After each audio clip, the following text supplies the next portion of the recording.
Kebangkitan Dewa Naga. Bab 1, Bagian 2.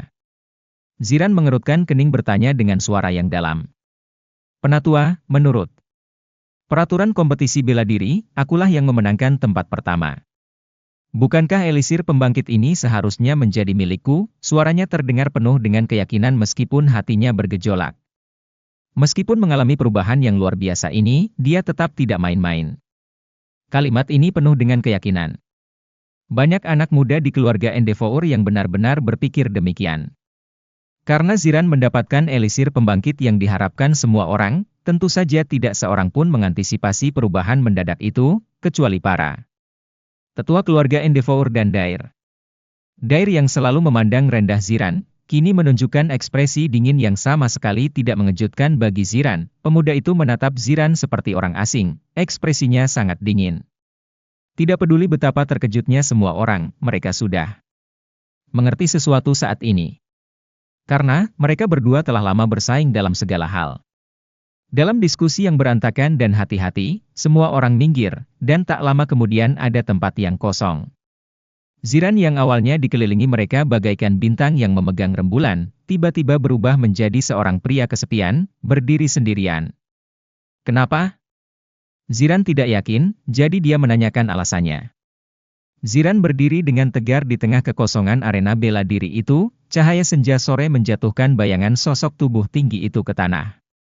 Hembusan angin sejuk menyapu arena bela diri, membawa serta aroma tanah dan dedaunan yang basah, dan matahari sore memancarkan cahaya senja yang berdarah. Menciptakan bayangan panjang yang menambah kesan tragis pada situasi tersebut. Bayangan ini tampaknya tidak cocok bagi semua orang, menambahkan sentuhan kesedihan dan tragis.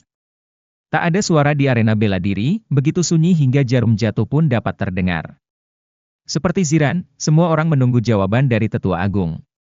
Kenapa? Joy menggelengkan kepalanya dan mencibir, lalu menjawab dengan dingin. Pertanyaan bagus. Semua orang menahan napas dan tampaknya sedang menunggu momen penting.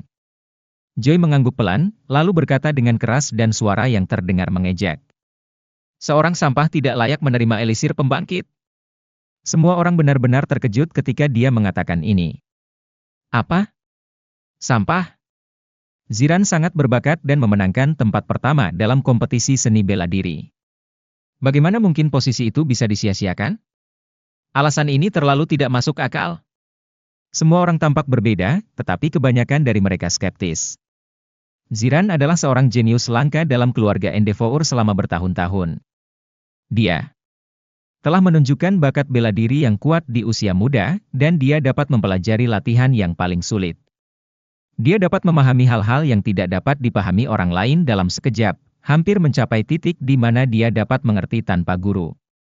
Kalau orang seperti itu saja sudah sia-sia, bagaimana bisa disebut jenius? Jawaban Joy tidak dapat meyakinkan semua orang.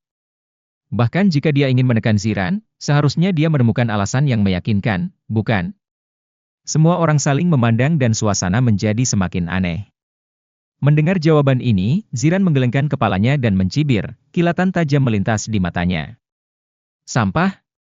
Itu benar-benar lelucon besar di dunia. Joy, sebagai tetua keluarga Endeavour, bahkan jika kamu ingin mencari keuntungan pribadi untuk putramu, kamu tidak akan menggunakan cara tercela seperti itu, kan? Ziran bertanya dengan nada penuh keyakinan. Joy tidak merasa malu setelah mendengar ini, malah dia tertawa lebih terbahak-bahak. Hahaha. Ziran, kamu salah. Orang tua itu berkata bahwa kamu sampah dan kamu memang sampah. Bahkan, jika elisir pembangkit ini diberikan kepadamu, itu tidak akan bisa membangkitkan kekuatan spiritual garis keturunanmu. Hah?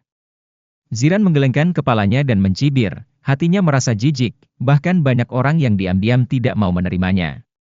Bersambung.